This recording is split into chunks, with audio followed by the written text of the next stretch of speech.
Hello friends, welcome to Janas recipes.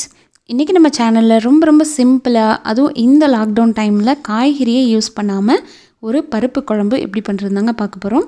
இந்த மாதிரி சமயத்தில் நம்மளுக்கு நினச்ச நேரத்தில் காய்கறி வீட்டில் இருக்காது. அந்த மாதிரி டைமில் ரொம்ப டேஸ்ட்டாக எப்படி இந்த சாம்பார் பருப்பு குழம்பு வைக்கிறதுன்னு தான் பார்க்க போகிறோம். ஓகே ஃப்ரெண்ட்ஸ், இப்போது இந்த பருப்பு குழம்பு வைக்கிறதுக்கு நான் ஒரு 100 கிராம் அளவுக்கு துவரம் பருப்பை ஒரு அரை மணி நேரத்துக்கு நல்லா வாஷ் பண்ணிவிட்டு தண்ணியில் ஊற போட்டு வச்சுருக்கேன். துவரம் பருப்பை தண்ணியில் ஊற போட்டிங்கன்னா உங்களுக்கு சீக்கிரமாக விசில் வந்துடும். ரொம்ப விசில் வைக்க தேவையில்லை. அதே நேரத்தில் பருப்பும் நல்லா குழஞ்சி வந்துடும். இல்லை அப்படின்னா ரொம்ப நேரம் விசில் வைக்கணும், பருப்பும் நம்மளுக்கு குழஞ்சி வராது. இப்போ அரை மணி நேரம் ஊறி இருக்கிற பருப்பை நம்ம குக்கரில் சேர்த்துக்கலாம்.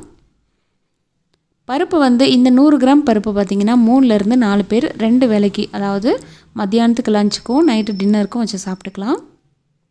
இப்போது துவரம் பருப்பை சேர்த்துட்டேன். இது கூடவே நம்ம பருப்புக்கு வேக வைக்கிறதுக்கு தகுந்த மாதிரி தண்ணி ஊற்றிக்கணும். தண்ணி எவ்வளோ ஊற்றணும் அப்படின்னா ஒரு செம்பு அளவுக்கு ஊற்றுங்க. நான் ஒரு செம்பு தான் ஊற்றிருக்கிறேன். இது கூட பூண்டு பற்கள் சேர்த்துக்கணும். கண்டிப்பாக பருப்பு சேர்க்கும்போது பூண்டு பற்கள் சேர்த்துக்கணும். ஒரு 10 பூண்டு பல்லு நான் உரித்து வச்சுருக்கேன். கூடவே ஒரு அரை ஸ்பூன் அளவுக்கு மஞ்சள் தூள், கொஞ்சம் போல், அதாவது ஒரு 2-3 சிட்டிகை அளவுக்கு பெருங்காயத்தூளும் சேர்த்துக்கலாம். சேர்த்துட்டு நல்லா ஒரு வாட்டி மிக்ஸ் பண்ணி விட்டுட்டு இதை நம்ம மூடி போட்டு நல்ல ஒரு 3 விசிலுக்கு வச்சிடலாம். உங்களுடைய குக்கருக்கு தகுந்த மாதிரி நீங்கள் விசிலை வச்சுக்கணும். சில பருப்பு பார்த்திங்கன்னா சீக்கிரமாக வெந்துடும், தண்ணிக்கு மாறுபடும். அதே போல் குக்கருடைய வாசர் கரெக்டாக இருக்கணும். இதெல்லாம் சரியாக இருந்தால் தான் பருப்பு சீக்கிரமாக வேகும். இப்போ நான் 3 விசில் வச்சுட்டு அதே போல் தம்மில் அப்படியே வச்சுட்டேன், ஆற வச்சுட்டேன். இப்போது அந்த ஆவியெல்லாம் போனதுக்கப்புறமா நம்ம திறந்து பார்க்கலாம். பருப்பு இது போல் மலர்ந்து இருக்கணும். அதுதான் கரெக்டான ஒரு அளவுன்னு கூட சொல்லலாம். இந்த மாதிரி மலர்ந்து இருக்கிறத பருப்பு மற்ற வச்சோ அல்லது இது போல் இப்போல்லாம் கிடைக்கிது இல்லையா, பொட்டேட்டோ ஸ்மாஷர், அதை வச்சு நல்லா மசிச்சு விட்டுக்கலாம்.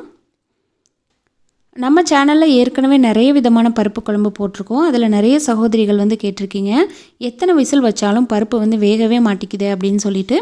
அது பார்த்திங்கன்னா தண்ணிக்கு சில பருப்பு சீக்கிரமாக வெந்துருங்க. அதே போல் குக்கருடைய இந்த வாசர் இருக்குது பார்த்திங்களா, அது நல்லா கரெக்டாக டைட்டாக இருக்கணும். அதை நீங்கள் பார்த்துக்கணும். இந்த வாசர் லூஸாக இருந்துச்சு அப்படின்னா உங்களுக்கு எவ்வளோ விசில் வச்சாலும் பருப்பு வேகாது. ஒருவேளை அது வாசர் சரியில்லைன்னா நீங்கள் வேறு வாசர் தான் மாற்றிக்கணும்.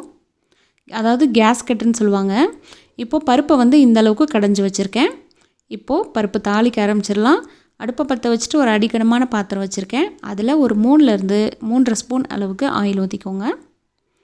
ஆயில் நல்லா காஞ்சிருச்சு. இந்த சமயத்தில் நம்ம தாளிக்கிறதுக்கு அரை ஸ்பூன் அளவுக்கு கடுகு உளுத்தம் பருப்பு, அரை ஸ்பூன் அளவுக்கு ஜீரகம் போட்டுக்கலாம். இது கூடவே கொஞ்சம் போல், அதாவது ஒரு 1/4 ஸ்பூன் அளவுக்கு வெந்தயம் போட்டுட்டு பொரிய விட்டுக்கணும்.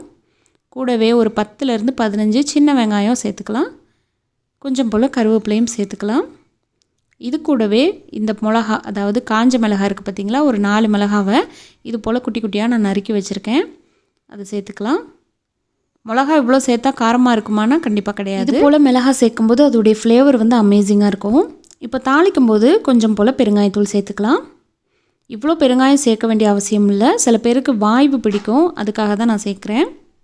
உங்களுக்கு பெருங்காயத்துடைய ஃப்ளேவர் பிடிக்கல அப்படின்னா ஒரு வாட்டி மட்டும் சேர்த்துக்கோங்க. இப்போது இந்த வெங்காயம், இந்த காஞ்ச மிளகாய் எல்லாத்தையும் நல்லா வதக்கிக்கலாம். வெங்காயம் நல்லா சுருண்டு வர்ற வரைக்கும் வதக்கணும்.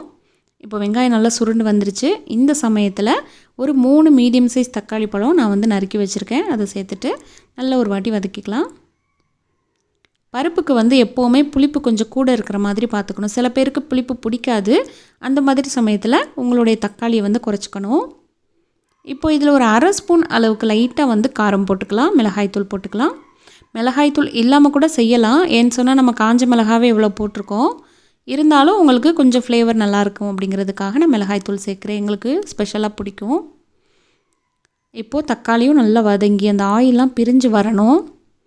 அது வரைக்கும் இதை வதக்கணும். இப்போ எல்லாமே நல்லா ஆயில் பிரிஞ்சு வந்துருச்சு பாருங்கள். தக்காளியும் இந்தளவுக்கு வதங்கினதுக்கப்புறமா நம்ம வேக வச்சு மசிச்சு வச்சுருக்கோம் இல்லையா பருப்பு, அதை இதில் ஊற்றிக்கலாம்.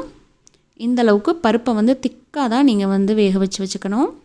இதிலே வேணுங்கிற அளவுக்கு நம்ம ஒரு சொம்பு போல் தண்ணி ஊற்றிருக்கிறோம். அதனால் இப்போ இந்த பருப்பு குழம்புக்கு தேவையான அளவுக்கு உப்பு போட்டுக்கலாம். ஒரு ஸ்பூன் அளவுக்கு உப்பு போட்டுட்டு இதை நல்ல ஒரு வாட்டி மிக்ஸ் பண்ணி விட்டுக்கலாம்.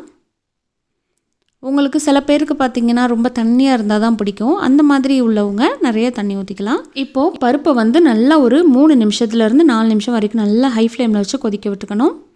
அதுக்கப்புறமா ஒரு சின்ன நெல்லிக்காய் சைஸில் புளி வந்து நான் கரைச்சி வச்சுருக்கேன். கொஞ்சமாக திக்காக கரைச்சி வச்சுருக்கேன், அதை சேர்த்துக்கலாம். புளி வந்து சேர்க்காமல் இருக்கக்கூடாதுங்க. இந்த பருப்புக்கு வந்து எதிர்ப்புளி சேர்க்கணும் அப்படின்னு சொல்லுவாங்க. எதிர்ப்புளி சேர்த்தா தான் அது வந்து கரெக்டாக இருக்கும், இல்லைனா ஒரு மாதிரி திகட்டும்.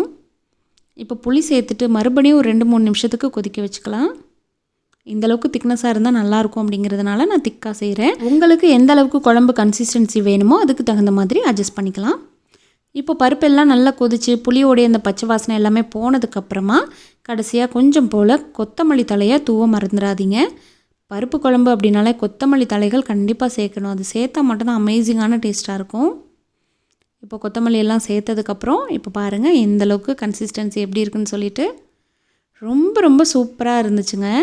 ரொம்ப பிடிச்சிருந்துச்சு. காய்கறியே இல்லாமல் இந்தளவுக்கு ஒரு திக்காக குழம்பு வச்சு சாப்பிட்டா நம்ம சோறு எவ்வளோ சாப்பிட்டாலும் பத்தாது. ஒரு தட்டு சாப்பிட்றவங்க 2 தட்டு கூட சாப்பிடுவீங்க. இதுக்கு சைட் டிஷ் கூட தேவையே படாது. சின்னதாக கொஞ்சமாக சிம்பிளாக அப்பளம் மட்டும் வச்சுட்டா சாப்பிட்டுக்கிட்டே இருக்கலாம். ஓகே ஃப்ரெண்ட்ஸ், இதே மாதிரி காய்கறியே இல்லாமல் இந்த ஸ்டேஜுக்கு ஏற்ற மாதிரி இந்த பருப்பு குழம்பு வச்சு சாப்பிட்டு பார்த்துட்டு எப்படி வந்துச்சுன்னு சொல்லுங்கள். இந்த ரெசிபி பிடிச்சிருந்துச்சுன்னா லைக் பண்ணிவிட்டு ஷேர் பண்ணுங்கள். மறக்காமல் நம்ம சேனல் ஜனாஸ் ரெசிபியை சப்ஸ்கிரைப் பண்ணி வச்சுக்கோங்க. இது போல் ஈஸியான அன்றாடம் நம்ம சாப்பிடக்கூடிய சமையல் ரெசிபி நிறைய வந்துக்கிட்டே இருக்குது. ஃபேஸ்புக்லேயே நம்ம சேனல் போட்டுட்ருக்கோம், ஃபாலோ பண்ண மறக்காதீங்க. ஜனாஸ் ரெசிபிஸ் அப்படின்னு சொல்லிட்டு டைப் பண்ணி பாருங்கள். தேங்க்யூ. தேங்க்ஸ் ஃபார் வாட்சிங்.